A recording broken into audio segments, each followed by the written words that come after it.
9절 위를 보시면 제목이 나오는데 나사로까지 죽이려고 모의하다 이렇게 돼 있죠. 그러니까 나사로마저도 죽이려고 한 겁니다. 나사로 사건이 어디 나오냐면 11장에 나오죠. 11장에 나오는데 12장에서 나사로를 죽이려고 모의하는 장면까지 나옵니다. 이유가 뭐냐? 9절을 보시면 유대인의 큰 무리가 예수께서 여기 계신 줄을 알고 오니, 유대인들의 무리가 예수님께서 여기 계시다. 어디? 베다니. 나사로의 고향이 베다니니까요. 이제 이쯤 되면 나사로의 고향은 조금 외워질 것도 같아요. 나사로의 고향은 예루살렘 바로 동편 감람산 넘자마자 있는 베단이라고 하는 동네. 거기가 마리아, 마르다, 나사로 그 가족이 사는 동네가 베단이고, 그 동네가 바로 문둥병자 시몬의 집. 그래서 다른 복음서에 보면 그 시몬의 집에서 예수님께서 이제 마지막 거의 십자가에 돌아가시기 전에 거기에 가셔가지고 그 동네에 머무시면서 시몬의 집에 가서 식사를 하시는 장면이 나오죠.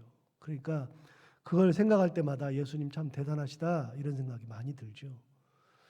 돌아가시기 전에는 어디에 주로 계셨냐면 베다니에 계셨죠. 베다니가 벳 플러스 아니, 그래서 가난한 자들의 집이라는 뜻이라고 그랬어요. 그러니까 굉장히 그 동네 자체가 가난한 사람들이 모여 사는 쓰레기 마을과 같은 그런 곳. 문둥병자 시몬마저도 그곳에서 살았으니까요. 그 동네 베다니에 예수님이 계신다 하는 소식을 유대인들이 들었다 그 말입니다. 그래서 유대인들의 큰 무리가 예수님이 여기 계신다 하고 몰려든 거예요. 9절 다시 보시면 유대인의 큰 무리가 예수께서 여기 계신 줄을 알고 오니 이는 예수만 보기 위함이 아니요 죽은 자 가운데서 살리신 나사로도 보려 함이러라. 예수님에 대해서는 익히 알잖아요. 예수님은 그런 분, 많은 병자를 고치시고 귀신을 쫓아내시고 죽은 사람도 살려내시는 분, 그 예수님에 대해서는 다 알아요. 그래서 예수님을 보고 싶어 했어요. 근데 예수님만 보고 싶어서 온 게 아니라 누구도 보고 싶다고요? 나사로도 보고 싶었어요. 저 사람이 그 사람이네. 저 사람이 바로 예수님이 살리신 사람이네. 그래서 예수님이 살리신 나사로마저도 보고 싶었어요. 그래서 유대인들이 모여든 이유가 두 가지인데, 예수님도 보고 나사로도 보고, 그 동네 가면 나사로도 있고 예수님도 있고, 그래서 둘을 다 보고 싶어서 모여든 거예요. 자, 10절에 보시면 대제사장들이 나사로까지 죽이려고 모의하죠. 그러니까 예수님만 죽여서는 안 되겠어요. 이제 나사로마저도 사람들이 가서 보려고 하는 그런 사람이 됐으니까 나사로마저도 죽이려고 모의했다. 재밌지 않아요, 여러분? 성경 읽으면서 안 재밌어요? 뭐가 재밌냐면요, 여러분, 나사로는 죽었던 사람이에요. 죽었던 사람 실컷 살려놨더니 대제사장들이 뭐 하려고 그래요? 죽이려고 해요. 아니, 살려놨는데, 예수님은 살려놨는데 대제사장들은 죽이려고 그래요. 방금 전에, 얼마 전에 죽었던 사람이에요. 나흘이나 되었고 살아날 가망성이 없던 사람을 살려놨는데, 그런데 살려놓은 사람을 죽이려고 해요. 하나님의 은혜가 없으면 이렇게 죽이려고 하는 사람이 보여요. 하나님의 은혜가 없으면 살리려고 하는 사람이 보이는 게 아니라 일단 죽이려고 하는 사람이 보여요. 그래서 죽여야 돼요, 그런 사람들을. 은혜가 없으면 죽여야 돼요. 사울왕이 그랬다 그랬잖아요. 사울왕은 평생 살면서 다윗을 죽여야 내가 행복하다고 생각했고, 다윗을 죽여야 내 자식이 왕위를 잇는다고 생각했고, 다윗만 죽으면 해결된다고 생각을 했어요. 그런데 그렇게 해서 해결이 되느냐? 해결이 안 돼요. 왜요? 하나님의 은혜가 사울을 떠났기 때문에 해결이 안 돼요. 하나님의 은혜가 누구한테 가 있어요? 다윗한테 가 있어요. 다윗한테 가 있는데 사울은 하나님의 은혜가 없으니 죽일 사람이 보이는 거예요. 다윗은요, 하나님의 은혜를 머금고 있으니 사울왕을 죽일 기회가 있어도 살릴 구실이 보이는 거예요. 하나님의 은혜가 다윗 가운데 있으니까 사울을 죽여서는 안 되는 이유들이 생각나는 거예요. 가장 대표적인 게 뭐예요? 하나님이 기름 부으신 자다. 비록 하나님이 떠난 것은 알고 있어도 하나님이 기름 부으신 자를 내가 내 손으로 죽일 수 없다. 하나님의 은혜가 있는 사람은 살리는 것에 마음이 가 있고요. 하나님의 은혜가 없으면 죽이는 것이 보이기 시작하는 거예요. 예수님은 어떻게 해요? 살려요. 바리새인들은 뭐 하고 있어요? 죽이려고 해요. 하나님의 은혜가 없으니 트집을 잡고 죽이려고 하는 데까지 나아가는 거죠. 심지어는 하나님의 아들인 예수를 죽이려고 하는 것은 오래된 얘기인데 나사로마저도 죽이려고 모의했다. 재밌잖아요. 예수님은 살렸는데 실컷 살렸는데 살린 사람을 죽이려고 하는, 하나님의 은혜 가운데 살았는데 인간의 욕심으로 죽이려고 하는. 그래서 여러분, 우리가 신앙생활을 하면서도 은혜 가운데 있어야 사람들을 볼 때 그 사람들에게서 생명을 보는 거고, 그 공동체에서 생명을 보는 거예요. 그 공동체가 살아날 것을 생각하고 하나님의 은혜를 보는 거예요. 그렇지 않으면 다 죽일 것으로 보이는 거죠. 재밌잖아요. 여러분 10절 11절을 같이 봐요. 대제사장들이 나사로까지 죽이려고 모의하니 나사로 때문에 많은 유대인이 가서 예수를 믿음이라라. 나사로 때문에 예수를 믿는다. 자 보세요. 나사로는 어떤 존재냐? 나사로는 한 게 없어요. 나사로는 뭘 했냐면 진짜 한 게 없어요. 나사로는 죽었다가 내가 살고 싶어서 산 게 아니라 죽어서 나흘이나 돼가지고 썩은 냄새까지 나고 나를 손발을 동여매서 나는 꼼짝달싹도 못하는 사람에다가 얼굴까지 수건을 넣어서 완전히 보이지도 않았던 그 사람, 나는 한 게 없어요. 그럼 뭐가 있어요? 주님께서 하신 거예요. 주님께서 살려놓으니 나사로는 한 건 없는데 나사로의 몸 자체가, 나사로의 삶 자체가 은혜예요.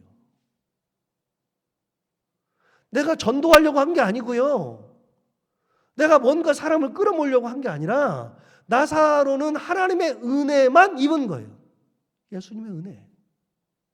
예수님의 은혜를 입었는데 나도 몰라요. 내가 왜 이렇게 됐는지, 어떻게 살았는지 몰라요. 그런데 하나님의 은혜, 예수님의 은혜를 입고 나니 내가 살았어요. 그러니까 내가 살아나서 그 다음부터 사람을 불러 모아가지고 야 내가 살았어 이렇게 말할 필요가 없어요. 나사로는 그런 것도 안 했어요.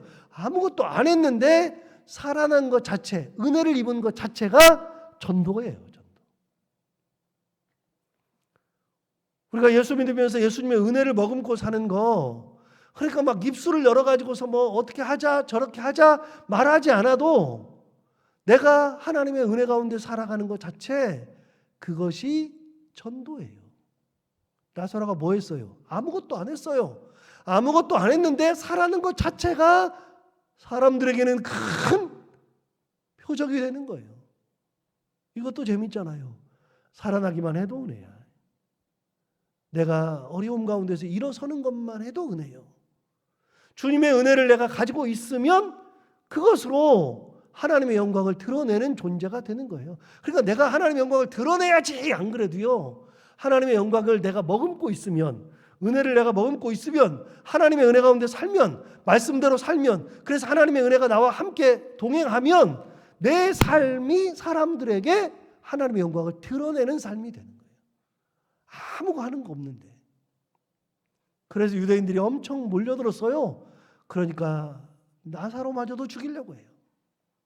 자, 그 다음 날 볼까요? 12절. 그 이튿날에는 명절에 온 큰 무리가 예수께서 예루살렘으로 오신다는 것을 들었다. 그래서 13절, 종려나무 가지를 가지고 맞으러 나가 외치되 호산나 찬송하리로다. 주의 이름으로 오시는 이 곧 이스라엘의 왕이시여 하더라. 자, 그 다음 날 됐어요. 그 다음 날 이제 드디어 예루살렘 입성. 예루살렘 입성은 어디서부터 출발해요? 베다니에서. 그러니까 이제는 성경을 볼 때 예루살렘을 이제 이런 본문을 딱 보면 그 이튿날에는 명절에 온 큰 무리가 예수께서 예루살렘으로 오신다는 것을 들었다 그러면 예루살렘으로부터 예루살렘 가실 때 어떻게 가시지? 어디 가시지? 어디서부터 가시지? 그런 것이 머릿속에 다 들어와야지 맞아요. 성경을 읽다 보면 그런 것이 머릿속에 확확 들어와요. 그러면 예루살렘을 갔다 오신 분들은 더 실감이 있고요. 설교만 들으신 분들도 베다니에서부터 가면 감람산 건너자마자 베다니니까 감람산 이렇게 건너서 이렇게 감람산 정상을 건너서 이렇게 내려와 가지고 기드론 골짜기로 내려왔다가 다시 예루살렘으로 해서 예루살렘 성 안으로 들어가시는구나. 다 들어오잖아요. 그렇게 예루살렘 성 안으로 들어와요. 들어오는데 그렇게 예루살렘 성으로 들어올 때 그 소식을 들었어요. 큰 무리가 그 소식을 듣고 13절에 종려나무 가지를 가지러 맞으러 나가서 외치되 호산나 찬송하리로다 주의 이름으로 오시느니 곧 이스라엘의 왕이시여 하더라. 사람들이 막 몰려들어가지고 종려나무 가지를 꺾어다가 그걸 딱 들고 그리고 거기서 찬송을 하는데 호산나 찬송하리로다 다윗의 주의 이름으로 오시는 이여 그랬어요. 호산나라고 하는 것은 이제 구원하옵소서 그런 뜻이라 그랬죠. 이제 구원하옵소서. 사람들이 막 몰렸어요. 여러분 이 사람들을 누가 모았을까요? 여러분 이 사람들을 누가 모았어요? 그런데 종려나무 가지를 들고 있었다 그랬는데 여러분 종려나무 가지는 언제 들어요? 언제? 종려나무 가지는 아무한테나 드는 것이 아니고요. 이거는 왕들이 행진할 때 드는 것이 종려나무 가지예요. 왕이 지나갈 때 사람들이 이렇게 하는 거예요. 옛날에 저 초등학교 다닐 때만 해도요. 뭐 양정모가 금메달 따고 오면은 길거리 나가서 카퍼레이드 했어요. 길거리 사람들 모아다가. 요즘 북한이 그런 거 하고 있잖아요. 피켓 들고 꽃다발 들고 와 하고 있잖아요. 옛날에 우리 때는 카퍼레이드 진짜 어렸을 때는 봤잖아요. 카퍼레이드를 했었다고요. 그런 거라고요. 그런 거. 사람들이 종려나무를 들었는데 이 종려나무는 왕을 대접할 때 하는 거예요. 왕을 대접할 때. 당대에는 왕을 대접할 때 그렇게 가지를 꺾어 들고 환영을 했고 또 한 가지 나팔을 불었는데 이 사람들은 나팔을 구할 수가 없으니 뭐 했어요? 찬송했어요. 호산나 찬송하리로다 주의 이름으로 오시는 이여 그러면서 왕으로 오신 예수 그리스도를 찬송하는 거예요. 자 하나 물어봐요. 누가 불러 모았어요? 사람들을. 여러분 이 많은 사람들을 누가 불렀어요? 제자들이 밤새 예수님 내일 입성하신다. 그러니 다 나와가지고 종려나무 가지 꺾어가지고 다 가지고 와. 그랬어요? 누가 불러 모았어요? 두 번째, 가지 꺾으라고 누가 그랬어요? 가지 다 꺾으라고 했어요? 세 번째, 찬송하라고 누가 그랬어요? 찬송과 가사까지 가르쳐 줬어요? 호산나 찬송하리로다 주의 이름으로 오시는 이여. 누가 가르쳐 줬어요? 여러분 아무도 그런 사람이 없어요. 불러 모으기 위해서 노력한 사람이 아무도 없어요. 다만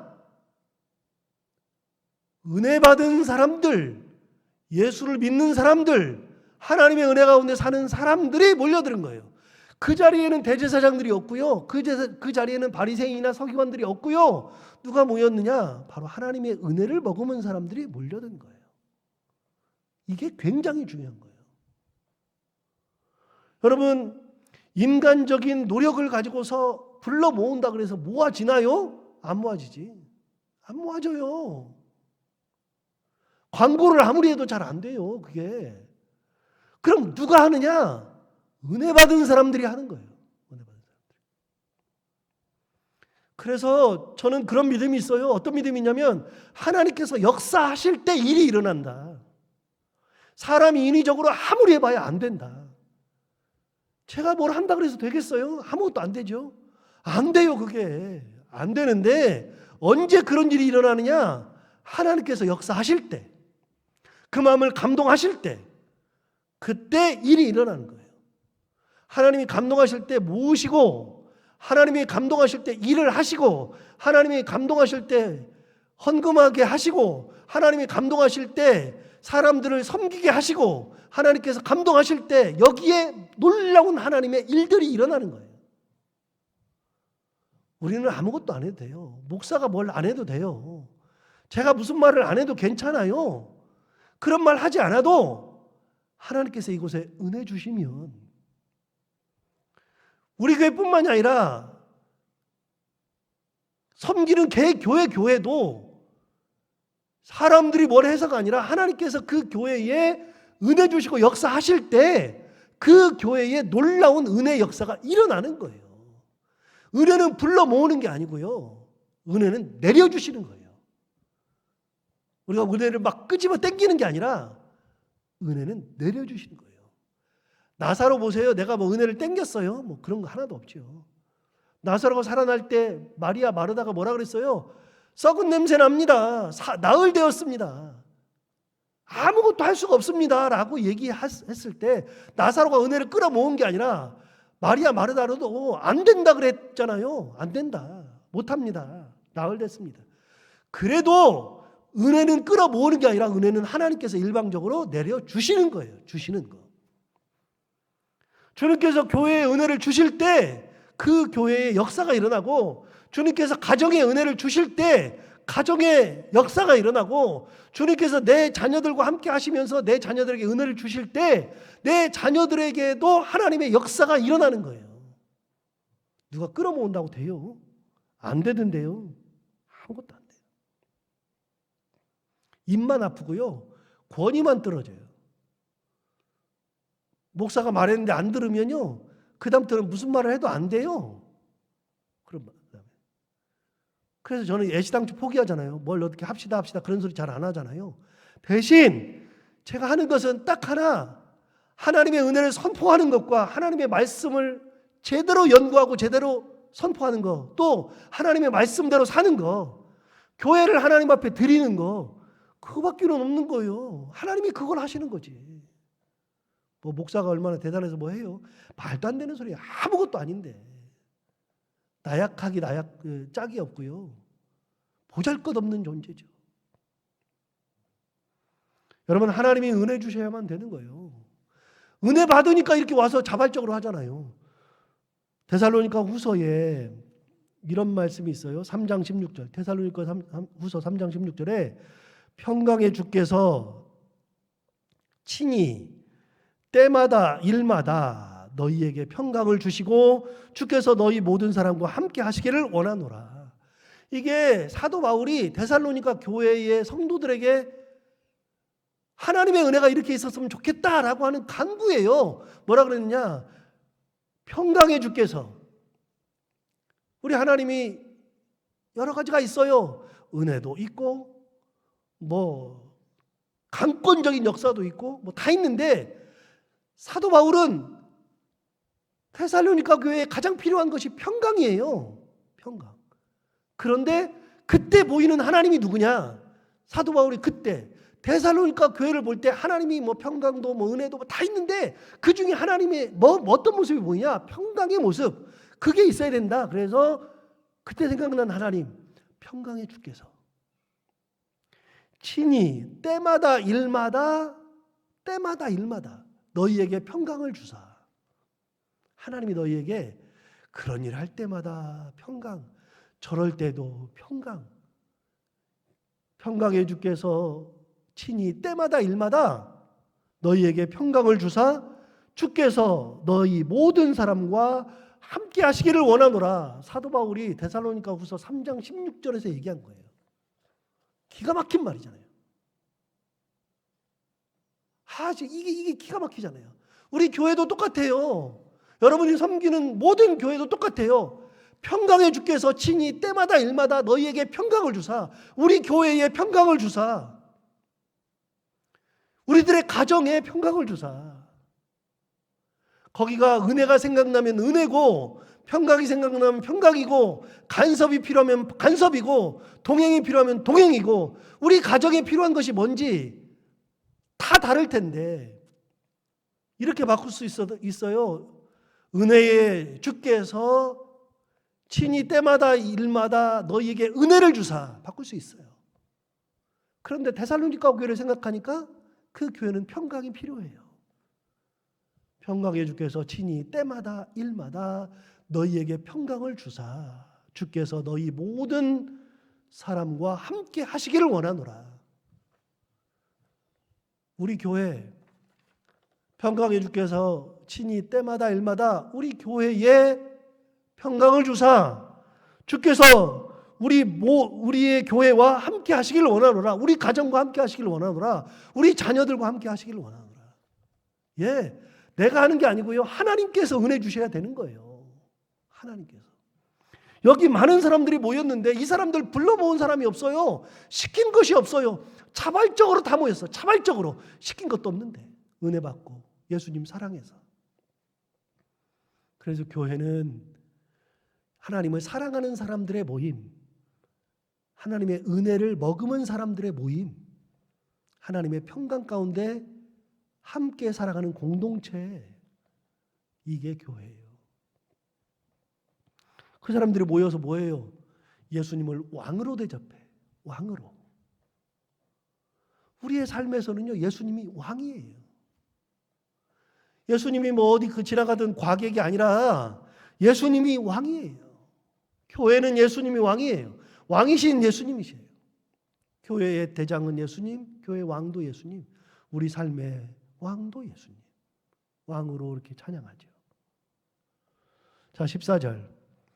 예수께서 한 어린 나귀를 보고 타시니 이는 기록된 바 시온 따라 두려워하지 말라 보라 너의 왕이 나귀 새끼를 타고 오신다 함과 같더라. 예수님이 나귀 새끼를 타고 가요. 자, 예수님이 나귀 타고 가잖아요. 하나 여쭤볼게요.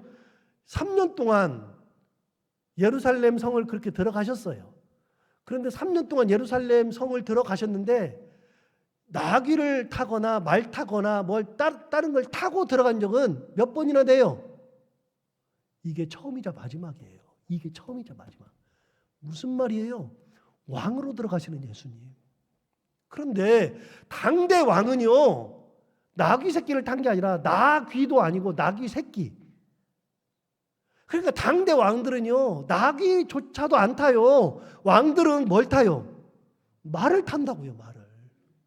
말을 타는데 예수님은 나귀를 타셨어요. 근데 나귀도 그냥 나귀가 아니라 나귀 새끼를 타시죠. 그래서 겸손하여서 나귀를 탔다라고 기록되어 있잖아요. 여기는 아닌데 겸손하여서 나귀를 타셨다. 스가랴에 나오는 말씀이에요. 여러분 기억이라고 되어 있잖아요. 15절에 이는 기록된 바 시온 따라 그 앞에 기억이라고 되어 있잖아요. 여러분 기억이든 니은이든 거기 기억 니은. 지난번에 말씀드렸어요. 만약에 성경에 기억 니은 디귿 리을이 나오면 뭐라고요?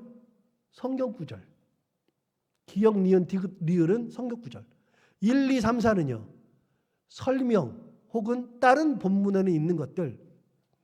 기억 그러면 성경 구절이구나. 기억 그랬어요. 내려가면 뭐예요? 스가랴 9장 9절. 그러니까 스가랴에 있는 말씀 그대로를 이루셨다. 그러니까 예수님은 이미 나귀 새끼를 타고 들어가는 것이 이미 예정되어 있는 하나님의 말씀에 예정되어 있는 대로 말씀대로 타고 가시는 거예요. 말 타고 싶죠. 그러나 나귀 타는데 그것도 나귀 새끼를 탄다. 왜요? 왕으로 들어가시지만 여러분 보세요. 왕으로 들어가면 위험이 장대하고 대단하다 싶어야 되는데 왕으로 들어가시는 분이 말 안 타고 나귀 새끼를 타면 얼마나 뒤뚱거리고. 제가 그래서 여러분 개인적으로 갔을 때는 그런 재미가 있어요. 제가 이제 개인적으로 예루살렘을 갔는데 거기 이렇게 감람산 이렇게 위에서 내려와가지고 기드론 골짜기로 내려와가지고 기드론 골짜기 건너서 예루살렘으로 들어갈 때 이렇게 내려오는데 길목에요. 꼭 누가 있냐면요. 나귀 새끼 장사꾼들이 있어요. 꼭 타보래. 타보라 그래요. 단체 관광객들은 탈 수가 없잖아요. 저처럼 이제 혼자 다니기 좋아하고 혼자 가는 사람들은요. 나귀 새끼를 타요. 돈 주고 $1 주면 타요. 그러니까 타고서 한번 가봐요. 예수님처럼. 뭐 별것도 아닌데. 여러분 그렇게 타고서 가면 참 재밌어요. 그러면서 느끼기도 하고 그러는데 여러분 보세요. 왕으로 들어갈 때는 왕으로 입성할 때는요. 기골이 장대하고 위험이 있고 대단해야 되잖아요. 그런데 예수님은 왕으로 들어가시는데 뭘로 가요? 겸손하게 나귀 새끼 타고 얼마나 뒤뚱뒤뚱거리고 웃기는지 몰라요. 그런데 나귀 새끼를 타고 들어가신다. 어떤 모습? 왕으로 대접받으시지만 왕이 아니신 예수님. 최고로 낮아지시는 예수님. 겸손하신 예수님. 그게 바로 예수님이에요. 마지막 모습을 보세요. 여러분 예수님 기억하실 때요. 꼭 이걸 기억해야 돼요. 예수님이 마지막에 일주일 동안 계실 때 주거지가 어디였냐면 베다니였다는 거. 그리고 예수님이 예루살렘 입성할 때 나귀 새끼 타고 왕으로 들어가시지만 가장 낮은 모습으로 들어갔다는 거. 이게 예수님이에요.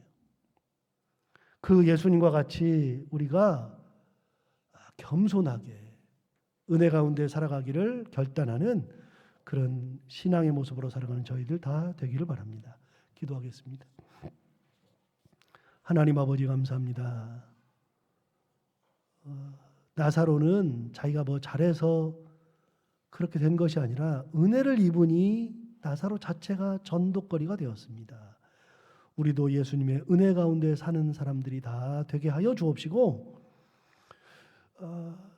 부정적인 것이 눈에 보이고 죽일 것이 먼저 보이는 것이 아니라 살리는 것이 보이는, 예수님의 은혜가 있으면, 하나님의 은혜가 있으면 살리는 것이 먼저 보인다 그랬는데, 그렇게 살리는 것이 먼저 보이고 은혜가 먼저 보이는 그런 인생을 살게 하여 주옵시고, 내 힘으로가 아니라 은혜 머금은 사람들이 은혜를 머금고 예수를 왕으로 대접했던 것처럼 우리도 그렇게 은혜를 머금은 사람들이 되게 하여 주옵시고, 사도 바울이 데살로니가 교회에 주셨던 말씀처럼 평강의 주께서 친히 때마다 일마다 우리에게 평강을 주시고 주께서 우리 모든 사람과 함께 하시기를 원한다 하였던 말씀처럼 우리 삶 가운데 하나님의 평강이 가득한 그런 은혜를 머금은 삶을 살아가는 저희들 되게 하여 주옵소서. 또한 예수님처럼 그렇게 겸손한 모습으로 섬기며 살아갈 수 있는 저희들, 그리고 저희 교회가 다 되게 하여 주옵소서.